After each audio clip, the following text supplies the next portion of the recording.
Hey ho, say ho. Oh, good morning. Sorry, I'm a bit late. Oh, Jade. Hello.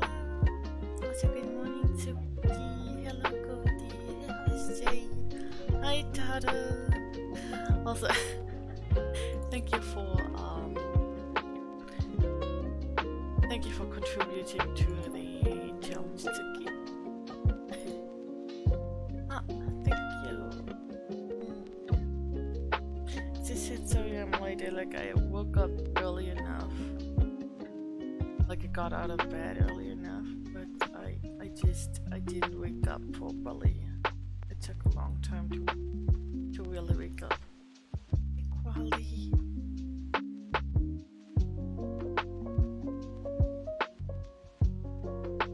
Okay. You know the drill already, right? So I turned off most of the routines, like everything that would make noise. I turned off the alerts, and like this there will be no weird interruptions while reading.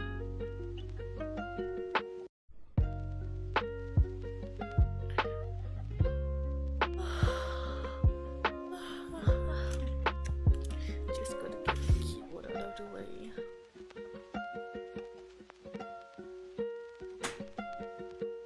Okay. Shall we start? Have I said hello to everyone? Are you all ready to relax?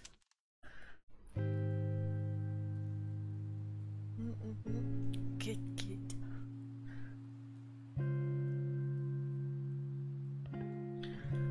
I'm not sure, but we might be able to finish today.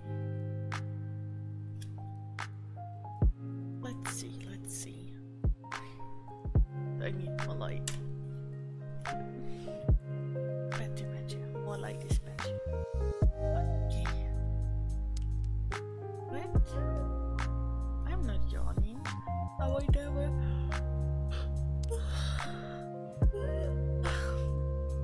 I would never. Okay. Let's get going, shall we? Let's get going.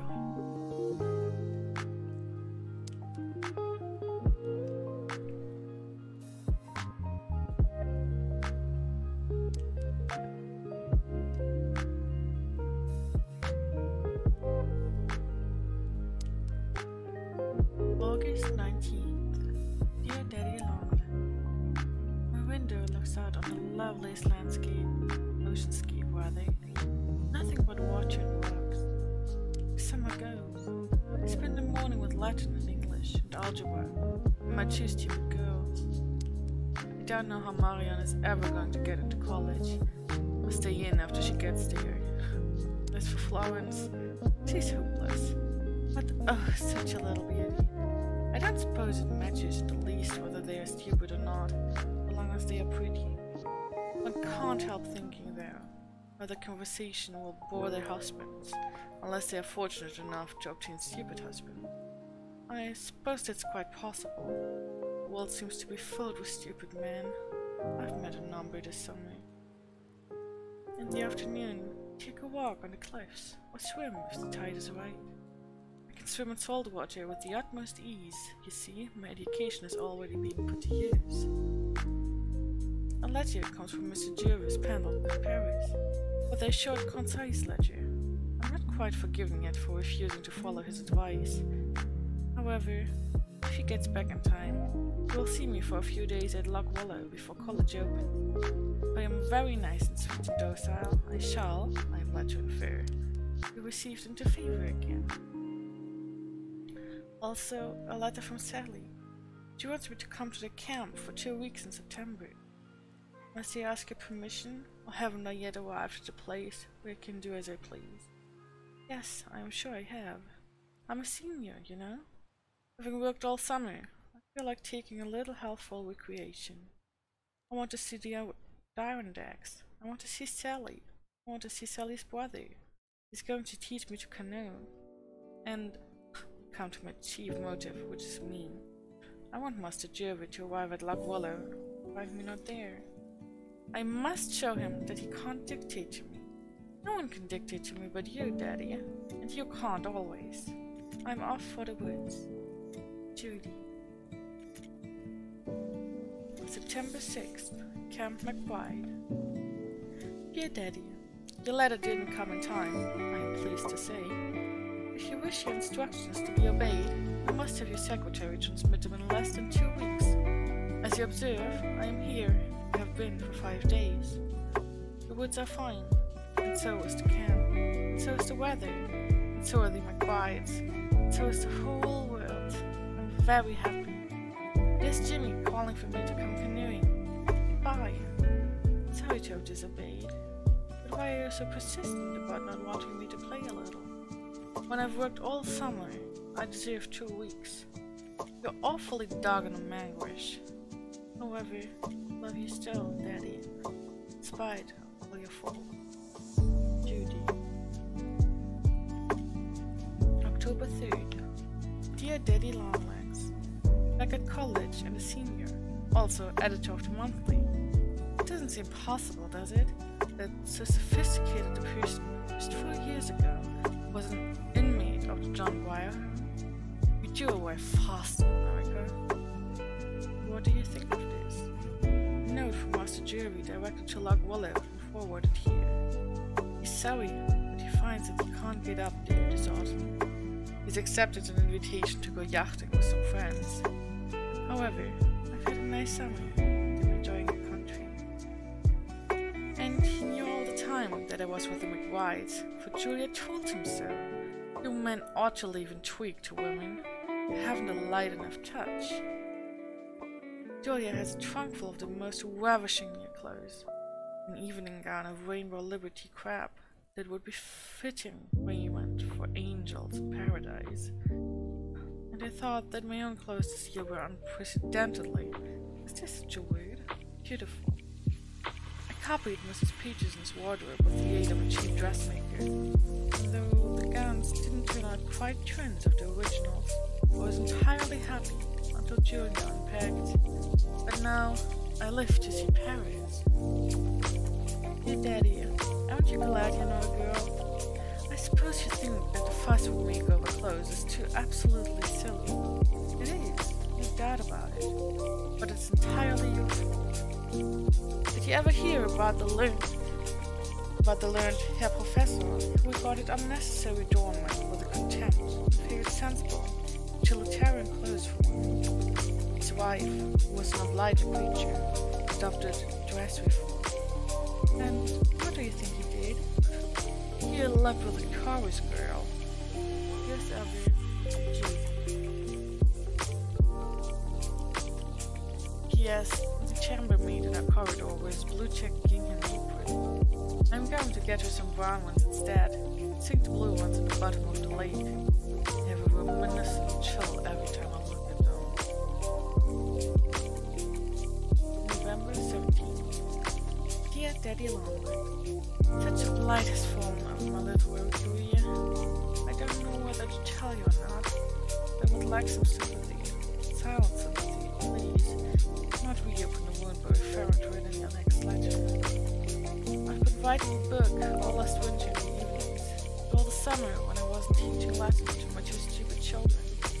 I had just finished it before college opened, sent it to a publisher. I kept it 2 months. I was certain he was going to take it, but yesterday morning an express parcel came. 30 cents due. Dad was back again, with a letter from the publisher. A very nice, fatherly letter, but frank. Said he saw from the address that I was still at college, and if I would accept some advice, would suggest that I put all of my energy into my lessons, and wait until I graduated before beginning to write. Enclosed his reader's opinion. Here it is. Plot highly improbable. Characterization exaggerated. Conversation unnatural.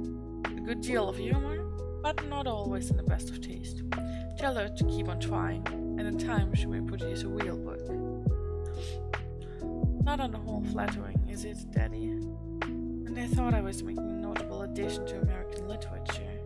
I did truly. I was planning to surprise you by writing a great novel before I graduated. I collected the material for it while I was at Julia's last Christmas. But I dare say the editor is right. Probably 2 weeks was not enough in which to observe the manners and customs of a great city. I took it walking with me yesterday afternoon. When I came to the gas house, I went in and asked the engineer if I might borrow his furnace. He politely opened the door. With my own hands, I chucked it in. It felt as though I had cremated my only child. I went to bed last night utterly dejected. Thought I was never going to amount to anything, that you had thrown away your money for nothing. But what do you think? I woke up this morning with a beautiful new plot in my head. I've been going about all day planning my characters, just as happy as I could be. No one can ever accuse me of being a pessimist. And if I had a husband and 12 children swallowed by an earthquake one day, I'd pop up smiling the next morning and want to look for another set. Affectionately, Judy.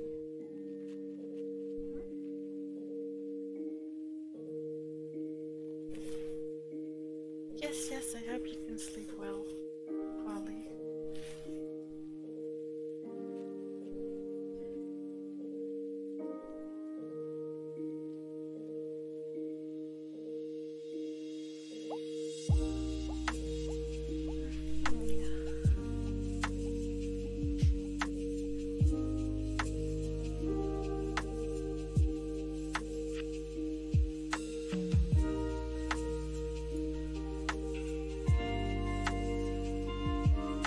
December 14th. Dear Daddy Longlegs, I dreamed the funniest dream last night. I thought I went into a bookstore. The clerk brought me a new book, The Life and Letters of Judy Abbott. It said perfectly plainly, red cloth binding with a picture of the John Grier home on the cover, and my portrait for a frontispiece with "Very truly yours, Julie Abbott," written below. But just as I was turning to the end to read the inscription on my tombstone, I woke up. It was very annoying. I almost found out whom I'm going to marry and when I'm going to die. Don't you think it would be interesting if you really could read the story of your life, written perfectly truthfully by an omniscient author? Suppose you could only read it on this condition, that you would never forget it, but would have to go through life knowing ahead of time exactly how everything you did would turn out, and foreseeing to the exact hour the time when you would die. How many people, do you suppose, would have the courage to read it then? Or how many could suppress curiosity sufficiently to escape from reading it, even at the price of having to live without hope, without surprises? Life is monotonous enough at best. You have to eat and sleep about so often, but imagine how deadly monotonous it would be if nothing unexpected could happen between meals. Mercy! Daddy, there's a blot, but I'm on the 3rd page, and I can't begin a new sheet. I'm going on with biology again this year. Very interesting subject. We're studying the alimentary system at present. You should see how sweet the cross-section of the duodenum of a cat is under the microscope. Also, we've arrived at philosophy. Interesting, but evanescent. I prefer biology, where you can pin a subject under discussion to a board. There's another, and another. This pen is weeping copiously. Please excuse its tears. Do you believe in free will? I do, unreservedly. I don't agree at all with the philosophers who think that every action is the absolutely inevitable and automatic resultant of an aggregation of remote causes. It's the most immoral doctrine I ever heard. Nobody would be to blame for anything if a man believed in fatalism. He would naturally just sit down and say, "The Lord's will be done," and continue to sit until he fell over dead. I believe absolutely in my own free will and my own power to accomplish. And that is the belief that moves me. You watch me become a great author. I have 4 chapters of my new book finished and 5 more drafted. This is a very abstruse letter. Does he stop now and make some fudge. I'm sorry I can't send you a piece. It will be unusually good, but we're going to make it with real cream and 3 butter balls. Yours affectionately, Judy.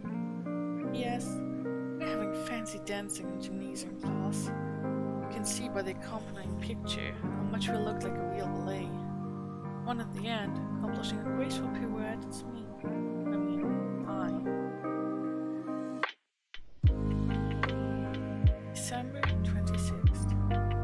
My dear, dear Daddy, haven't you any sense? Don't you know that you mustn't give one girl 17 Christmas presents? I'm a socialist, please remember. Do you wish to turn me into a plutocrat? Think how embarrassing it would be if we should ever quarrel. I should have to engage a moving van to return your gifts. I'm sorry that the necktie I sent was so wobbly. I knit it with my own hands, as you doubtless discovered from internal evidence. You will have to wear it on cold days, with your coat buttoned up tight. Thank you, Daddy, 1,000 times. I think you're the sweetest man that ever lived, and the foolishest. Judy. Here's a 4-leaf clover from Camp McBride to bring you good luck for the new year.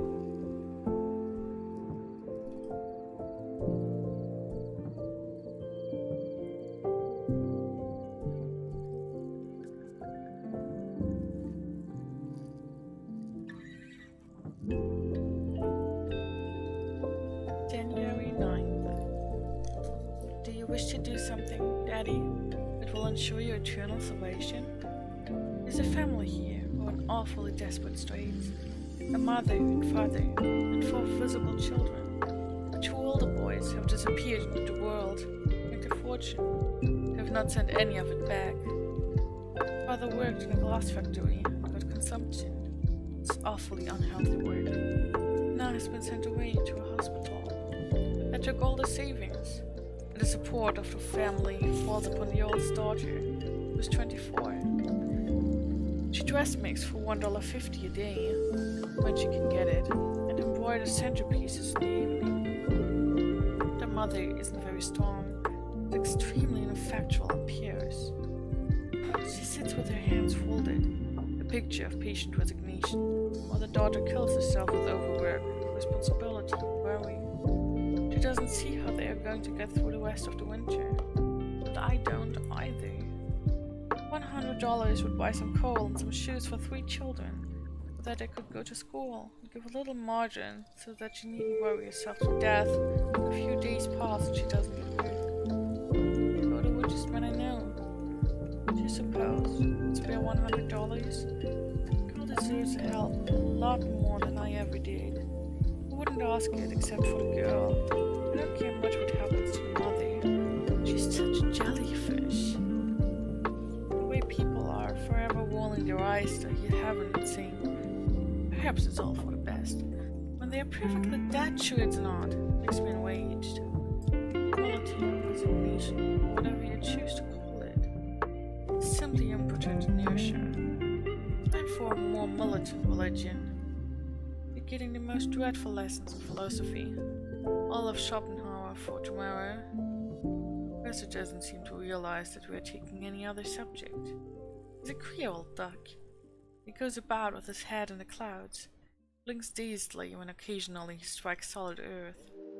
He tries to lighten his lectures with an occasional witticism.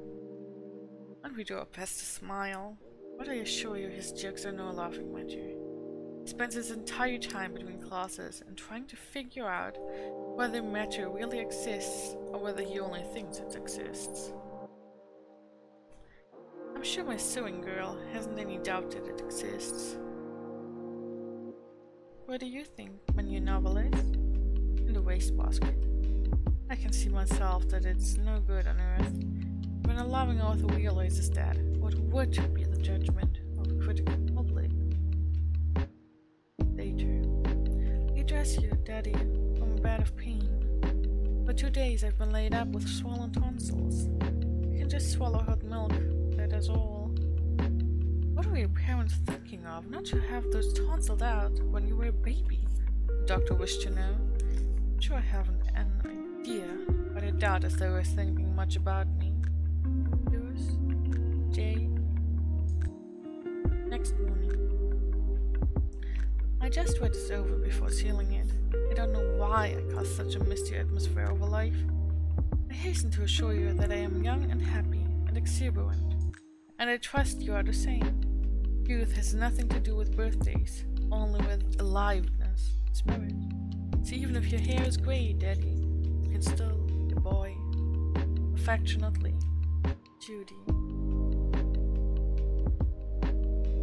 January 12th.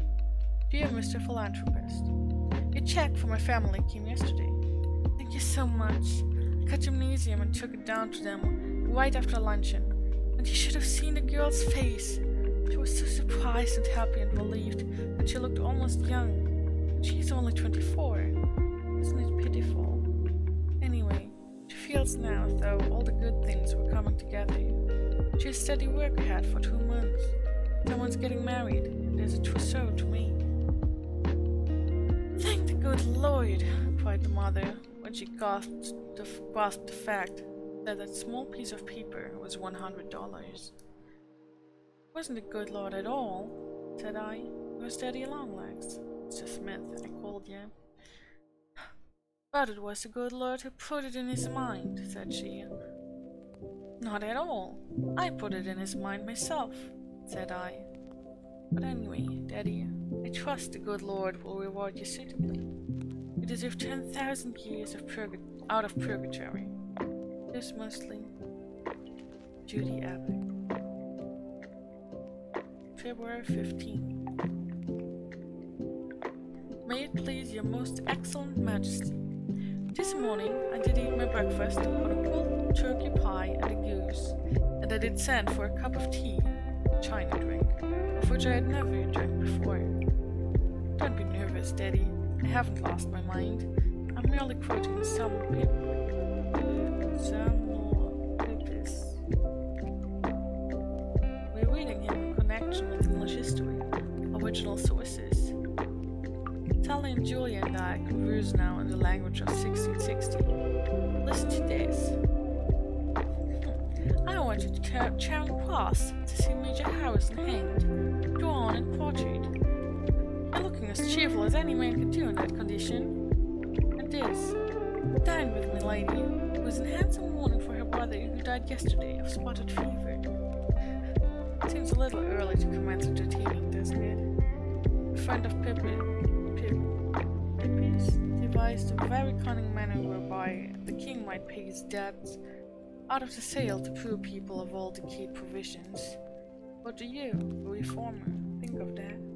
I don't believe we're so bad today as the newspapers make out. Samuel was as excited about his clothes as any girl. He spent 5 times as much in dress as his wife. That appears to have been the golden age of husbands. Isn't this a touching entry? You see, he really was honest. Today he came home my fine camlet cloak with gold buttons, which cost me much money, and I pray God to make me able to pay for it. Excuse me for being so full of puppies. I'm writing a special topic on it. What do you think, Daddy? The Self-Government Association has abolished the 10 o'clock rule. We can keep our lights all night if we choose, the only requirement being we do not disturb others. We're not supposed to entertain on a large scale. The result is a beautiful commentary on nature. Now that we may stay up as long as we choose, we no longer choose. Our heads begin to nod at 9 o'clock. By 9:30, pens drop from our nerveless grasp. It's 9:30 now. Good night. Sunday. Just back from church. A preacher from Georgia. We must take care, he says, not to develop our intellects at the expense of our emotional natures. But methought it was a poor, dry sermon. It doesn't matter what part of the United States or Canada they come from, or what denomination they are. We always get the same sermon. Why on earth don't they go to men's colleges and urge the students not to allow their manly natures to be crushed out by too much mental application. It's a beautiful day, frozen, dicey, clear. As soon as dinner is over, Sally and Julia and Martin Keene to Leonard Pratt, friends of mine, you don't know, and I are going to put on short skirts and walk cross country to Crystal Spoon Farm and have a fried chicken and waffle supper, and then have Mr. Crystal Spring drive us home in his buckboard. We're supposed to be inside the campus at 7, but we are going to Stretch Point tonight. Meet me. Farewell, kind sir. I have the honor of subscribing myself. Your most loyal, dutiful, faithful, obedient servant, J. Abbott. March 5th. Dear Mr. Trustee, tomorrow is the first Wednesday in the month. A weary day for the John Grier. I will leave Dobby when 5 o'clock comes. Pat them on the head and take yourselves off. Did you, individually, ever pat me on the head, Daddy? I don't believe so. My memory seems to be concerned only with hot things. Leave the home, my love, please. I truly love. I have quite a feeling of tenderness for it as I look back through these 4 years. When I first came to college, I felt quite resentful because I'd been robbed of the normal kind of childhood that the other girls had had. But now, I don't feel that way in the least. I regard it as a very unusual adventure. It gives me a sort of vantage point from which to stand aside and look at life, emerging full grown, with perspective on the world that other people who have been brought up in the thick of things entirely lack. I know lots of girls, Julia for instance, who never know that they are happy. They are so accustomed to the feeling that their senses are deadened to it. But as for me, I am perfectly sure every moment of my life that I am happy, and I'm going to keep on being, no matter what unpleasant things turn up. I'm going to regard them, even toothaches, as interesting experiences, and be glad to know what they feel like. Whatever skies above me, never heart of any fate. However, Daddy, don't take this new affection for the John Grier home too literally. If I have 5 children like Rousseau, I shan't leave them on the steps of a foundling asylum in order to ensure they're being brought up simply. My kindest regards to Mrs. Lippert. That, I think, is truthful. Love would be a little strong. Don't forget to tell her what a beautiful nature I've developed. Affectionately, Judy. Lock Willow, April 4th. Dear Daddy, do you observe the postmark? Sally and I are embellishing Lock Willow with our presents during the Easter vacation. We decided that the best thing we could do with our 10 days was to come where it is quiet. Our nerves had got to the point where they wouldn't stand another meal in Ferguson. Dining in a room with 400 girls is an ordeal when you are tired. There's so much noise that you can't hear the girls across the table speak unless they make their hands into a megaphone and shout. That is the truth. We're tramping over the hills, and reading and writing, and having a nice, restful time. We climbed to the top of Sky Hill this morning, where Master Jervy and I once cooked supper. It doesn't seem possible that it was nearly 2 years ago. I could still see the place where the smoke of our fire blackened the rock. It is funny how certain places get connected with certain people. You should never go back without thinking of them.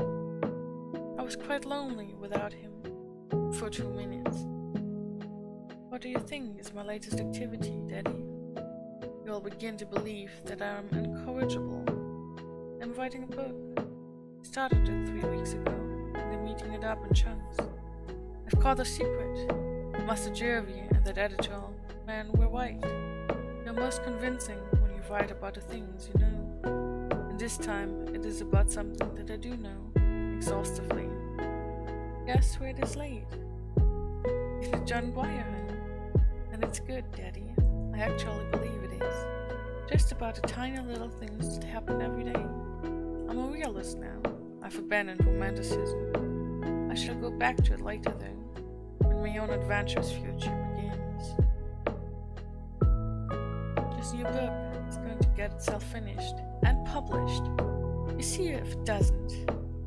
If you just want to think hard enough and keep on trying, you do get it in the end. I've been trying for 4 years to get a letter from you, and I haven't given up hope yet. Goodbye, Daddy dear. I like to call you Daddy dear. It's so alliterative. Affectionately, Judy. P.S. I forgot to tell you the foreign news, but it's very distressing. Skip this postscript if you don't want your sensibilities all wrought up. Poor old Grove is dead. Got so that he couldn't chew, they had to shoot him. 9 chickens were killed by a weasel or a skunk or a rat last week. One of the cows is sick. We had to have the veterinary surgeon out from Bonnywick, 4 Corners. I must say I stayed up all night for linseed oil and whiskey. But we have an awful suspicion that the poor sick cow got nothing but linseed oil. Sentimental Tommy, the tortoiseshell cat, has disappeared. We're afraid he has been caught in a trap. There are lots of troubles in the world.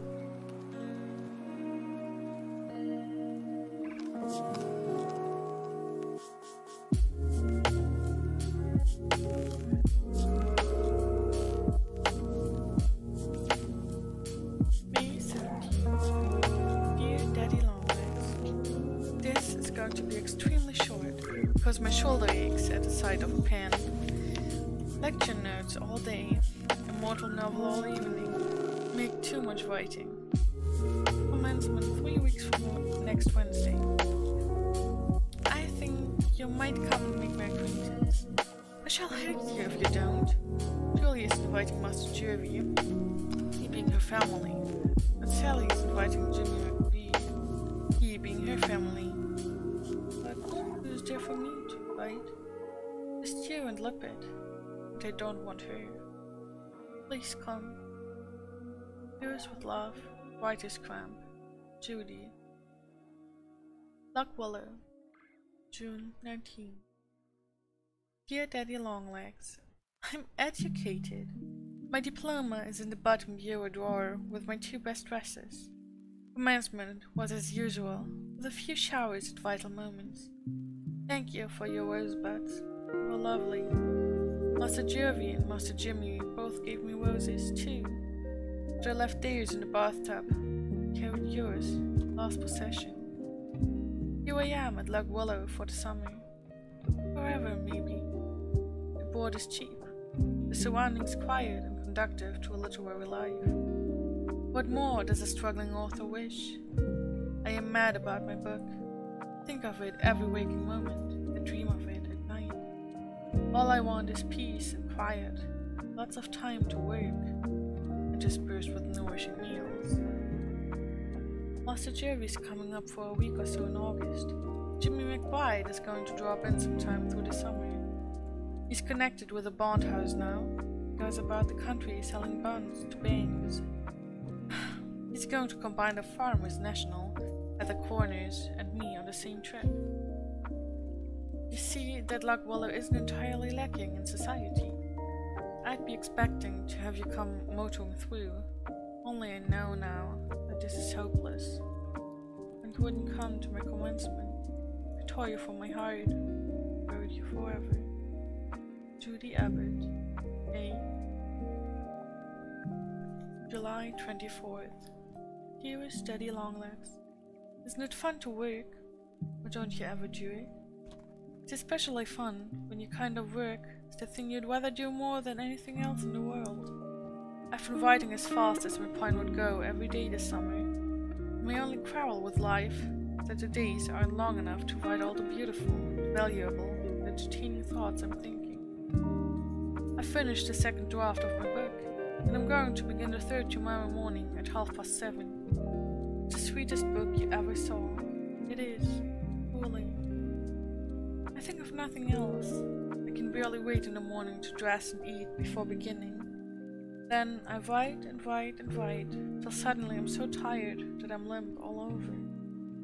Then I go out with Colin, the new sheepdog, and romp through the fields, get a fresh supply of ideas for the next day. It's the most beautiful book you ever saw. Oh, pardon, I said that before. You don't think me conceited, do you, Daddy dear? Not really. Only just now I'm in the enthusiastic stage. Maybe later on I'll get cold and critical and sniffy. No, I'm sure I won't. This time I've written a real book. Just wait till you see it. I'll try for a minute to talk about something else. I never told you, did I, that Amasa and Carrie got married last May? They're still working here, but so far as I can see, it has spoiled them both. She used to laugh when he tramped in mud or dropped ashes on the floor, but now, you should hear her scold. She doesn't curl her hair any longer. Amasai, who used to be so obliging about beating wax and carrying wood, grumbles if he suggests such a thing. Also, his neckties are quite dingy, black and brown, but they used to be scarlet and purple. I've determined never to marry. It's a deteriorating process, evidently. There isn't much of any farm news. The animals are all in the best of health. The pigs are unusually fat, the cows seem contented, and the hens are all laying well. Are you interested in poultry? If so, let me recommend that invaluable little work, 200 eggs per hen per year. I'm thinking of starting an incubator next spring and raising broilers. You see, I'm settled at Loch Willow permanently. I have decided to stay until I've written 114 novels, like Anthony Trollope's mother. Then I shall have completed my life work and can retire and travel. Mr. James McBride spent last Sunday with us.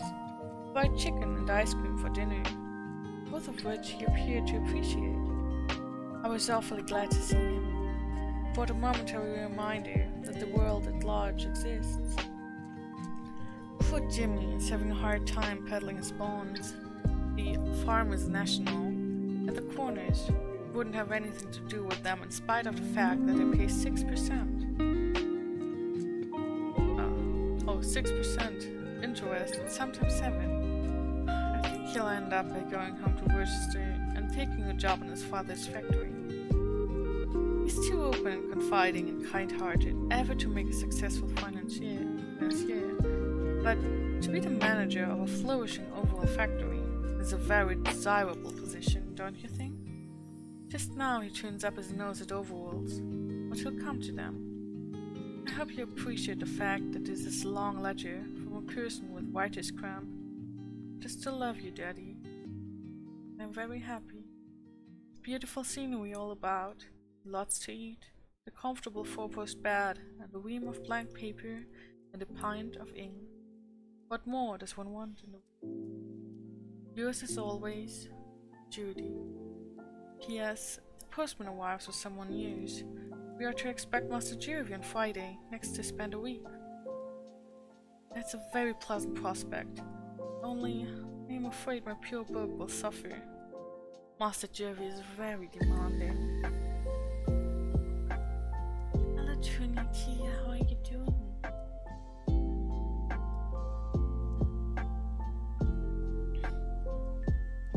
Nice to see you.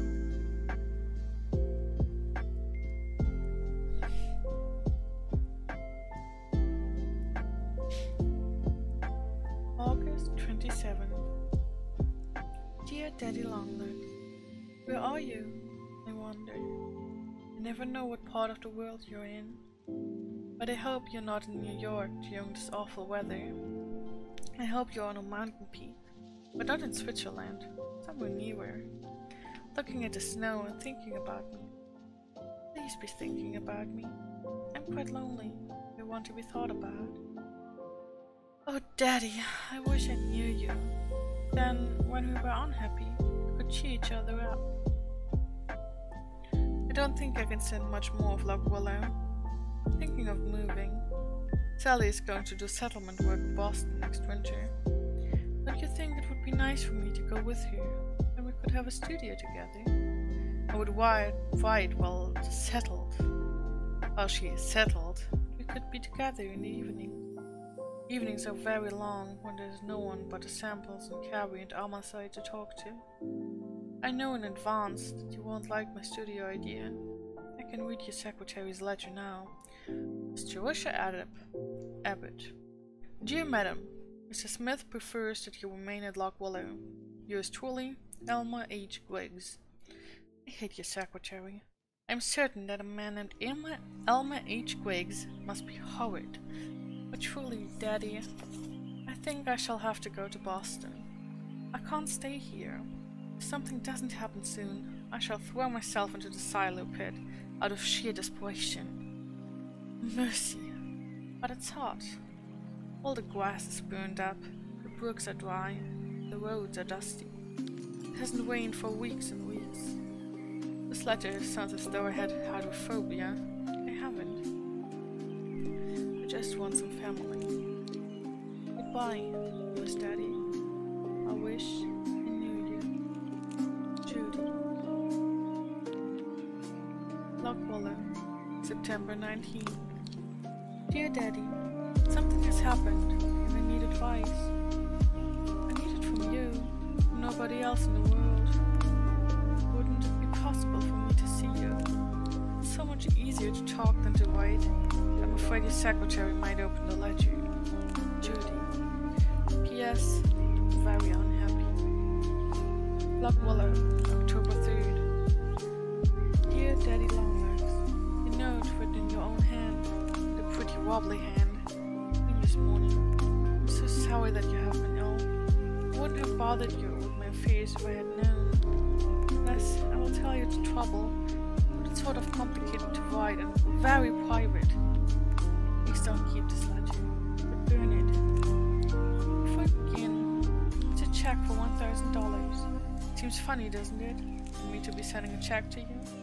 Why do you think I got it? Told my story, Daddy. It's going to be published serially in 7 parts, and then in a book. You might think I'd be wild with joy, but I'm not. I'm entirely apathetic. Of course I'm glad to begin paying you. I owe you over 2,000 more. It's coming in installments. No, don't be horrid, please, about taking it, because it makes me happy to return it. I owe you a great deal more than the mere money. The rest I will continue to pay all my life in gratitude. F.G. And now, Daddy, about the other thing. Please give me your most worldly advice, whether you think I like it or not.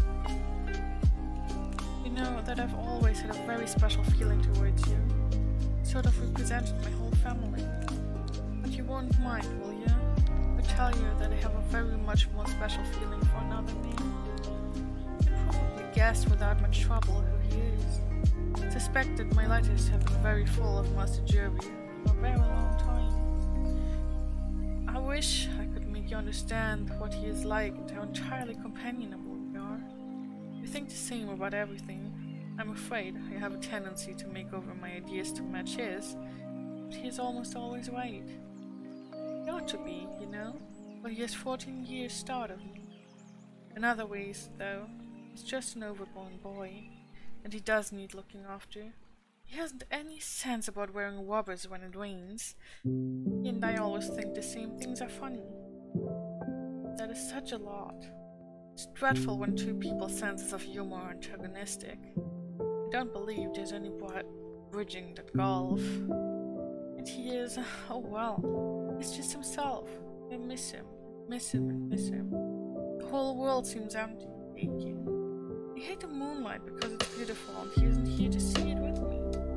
But maybe you've loved somebody too, you know? If you have, I don't need to explain. If you haven't, I can't explain. Anyway, that's the way I feel, and I've refused to marry him. I didn't tell him why. I was just dumb and miserable. Couldn't think of anything to say. Now he's gone away, imagining that I want to marry Jimmy McBride. I don't in the least. Wouldn't think of marrying Jimmy. He isn't grown up enough. Master Jerry and I got into a dreadful muddle of misunderstanding. We both hurt each other's feelings. The reason I sent him away was not because I didn't care for him, but because I cared for him so much. was afraid he would regret it in the future. But he couldn't stand that. It didn't seem right for a person of my lack of antecedents to marry into any such family as his. I never told him about the orphan asylum. I hated to explain that I didn't know who I was. It may be dreadful, you know? And his family are proud. And I'm proud too. Also, I felt sort of bound to him. After having been educated to be a writer, I must at least try to be one. It would scarcely be fair to accept your education, then go off and not use it. But now that I am going to be able to pay back the money, I feel that I have partially discharged the debt. Besides, I suppose I could keep on being a writer, even if I did marry. The two professions are not necessarily exclusive. I've been thinking very hard about it. Of course, he's a socialist. He has unconventional ideas. Maybe he wouldn't mind marrying into the royal chariot, so much as some men might. Perhaps two people are exactly in accord, but always happy when together, and lonely when apart. They ought not to let anything in the world stand between them. Of course I want to believe that, but I'd like to get your unemotional opinion. You probably belong to a family also. We'll look at it from a worldly point of view, and not just a sympathetic, human point of view. So, you see how brave I am to lay it before you.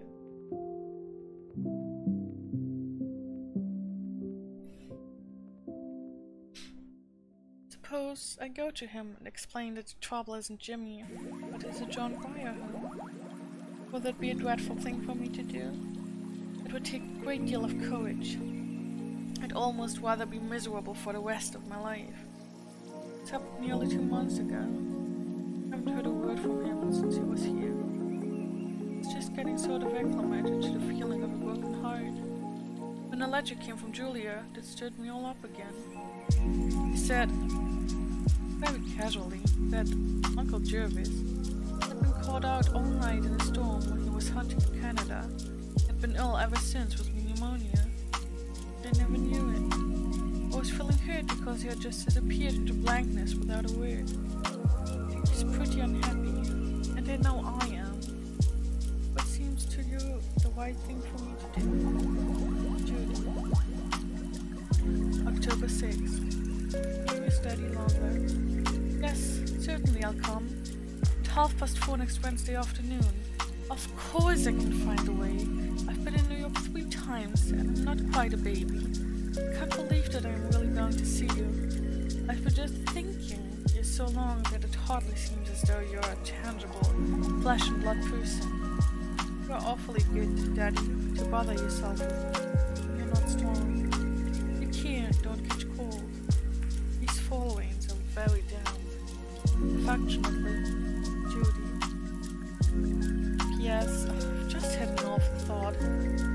Have you a butler? I'm afraid of butlers. When if one opens the door, I shall faint upon the step. What can I say to him? You didn't tell me your name. Shall I ask for Mr. Smith? Thursday morning. My very dearest Master Jerry Daddy Longlegs Pendleton Smith. Did you sleep last night? I didn't. Not a single wing. I was too amazed and excited, bewildered and happy. I don't believe I ever shall sleep again, or eat either, but I hope you slept. You must, you know, because then you will get well faster and will come to me.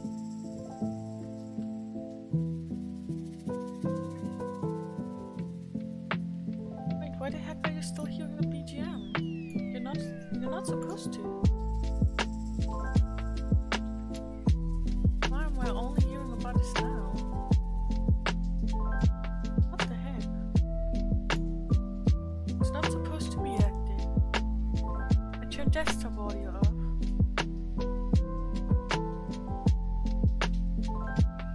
What the heck? Is it still on?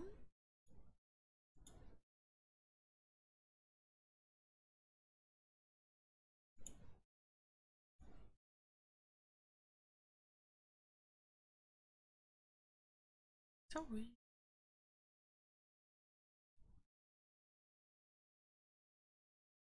Hmm.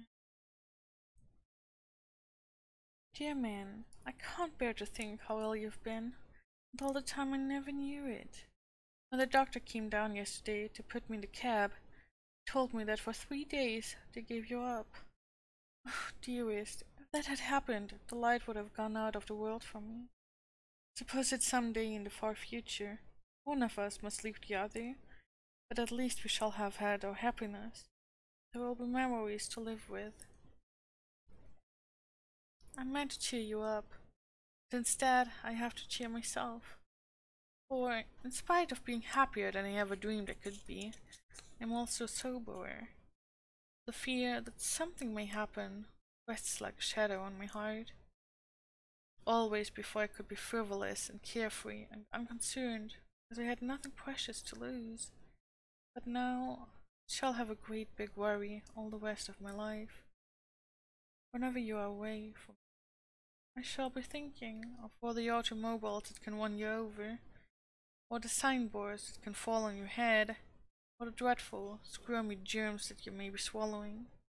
The peace of mind is gone forever.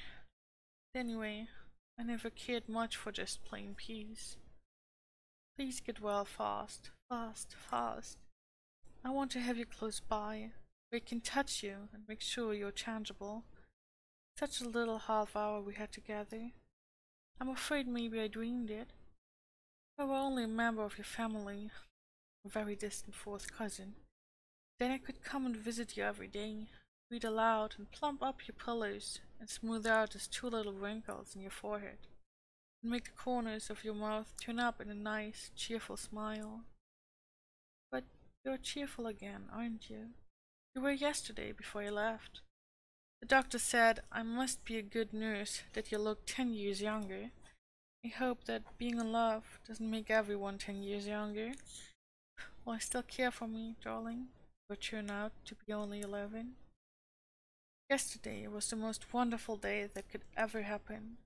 If I live to be 99, I shall never forget the tiniest detail. The girl that left Loch Willow at dawn was a very different person from the one who came back at night. Mrs. Semple called me at 4:30. Started wide awake in the darkness, and the first thought that popped into my head was, I'm going to see Daddy Longlegs. I ate breakfast in the kitchen by candlelight, and then drove the 5 miles to the station through the most glorious October coloring. The sun came up on the way, and the swamp maples and dogwood glowed crimson and orange, and the stone walls and cornfields sparkled with hoar frost. The air was keen and clear, full of promise. I knew something was going to happen. All the way in the train, the whales kept singing, You're going to see Daddy Longlegs. It made me feel secure. I had such faith in Daddy's ability to set things right. And I knew that somewhere another man, dearer than Daddy, was wanting to see me. Somehow I had a feeling that before the journey ended, I should meet him too. You see? When I came to the house on Madison Avenue, it looked so big and brown and forbidding that I didn't dare go in. So I walked around the block to get up my courage. But I needn't have been a bit afraid. Your butler is such a nice, fatherly old man that he made me feel at home at once. Is this Miss Abbott? He said to me, and I said, yes. I didn't have to ask for Mr. Smith after all. He told me to wait in the drawing room. It was a very sombre, magnificent, man's sort of room. I sat down on the edge of a big upholstered chair and kept saying to myself, I'm going to see Daddy Longlegs. I'm going to see Daddy Longlegs. Then, presently, the man came back, asked me to please step up to the library. I was so excited that really and truly my feet would hardly take me up. Outside the door, he turned and whispered, He's been very ill, miss. This is the first day he's been allowed to sit up. Will not stay long enough to excite him? I knew from the way he said it that he loved you. But I think he's an old dear. Then he knocked and said, Miss Abbott. I went in. The door closed behind me. It was so dim coming in from the brightly lighted hall that for a moment I could scarcely make out anything. Then I saw a big, easy chair before the fire, the shining tea table, the smaller chair beside it. I realized that a man was sitting in the big chair, propped up by pillows with a rug over his knees. Before I could stop him, he rose, rather shakily, steadied himself by the back of the chair, just looked at me without a word. And then, I saw it was you. But even with that, I didn't understand. I thought Daddy had had you come there to meet me or for a surprise. Then you laughed and held out your hand and said, "Dear little Judy, couldn't you guess that I was Daddy Longlegs?" In an instant, it flashed over me. Oh, but I have been stupid. 100 little things might have told me if I had any wits. I wouldn't make a very good detective, would I, Daddy? Jervy? What must I call you? Just plain Jervy sounds disrespectful, and I can't be disrespectful to you. It was a very sweet half hour before your doctor came and sent me away. I was so dazed when I got to the station that I almost took a train for St. Louis. And you were pretty dazed too. You forgot to give me any tea. But we're both very, very happy, aren't we? We drove back to Loch Willow in the dark, but oh, how the stars were shining. This morning I've been out with Colin visiting all the places that you and I went to together, remembering what you said and how you looked. The woods today are burnished bronze, and the air is full of frost.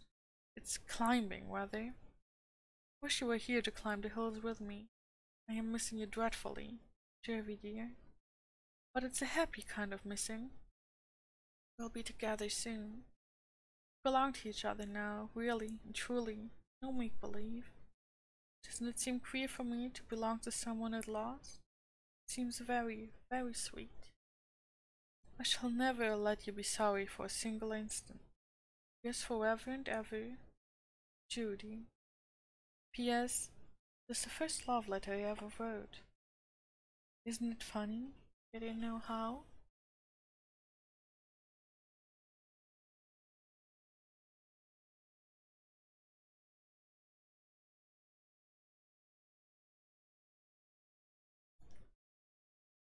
Well, um, anyway,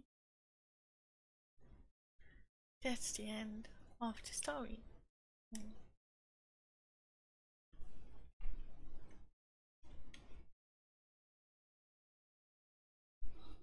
Yeah.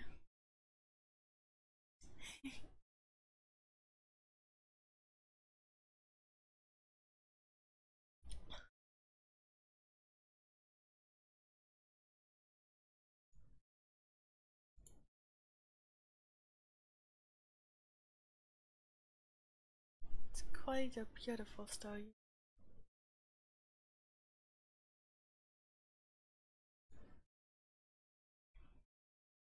It was rather nice to read. A little different. It was easier to take breaks than it would be in like long chapters. And it was also good that I was able to stop like anytime I was like, okay, this is enough. Yes, yes, good story indeed.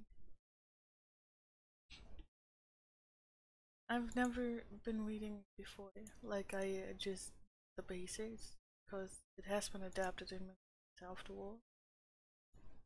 So I'm glad I got to read it. I mean, we already know what the next book will be. I haven't ordered it yet, I probably should.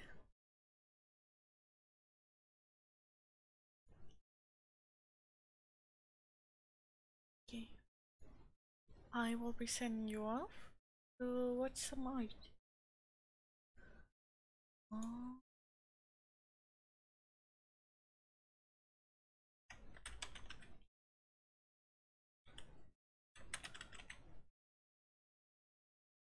How many? 1, 2, 3, 4. 4 E's. Please take care, everyone. Make sure to eat your veggies. Don't be like me yesterday. Okay? And have a great day, or a great night, or good morning, whatever. whatever it is, please take care. And I will see you all on Sunday, the latest. Okay? Thank you for coming and staying with me. Bye bye.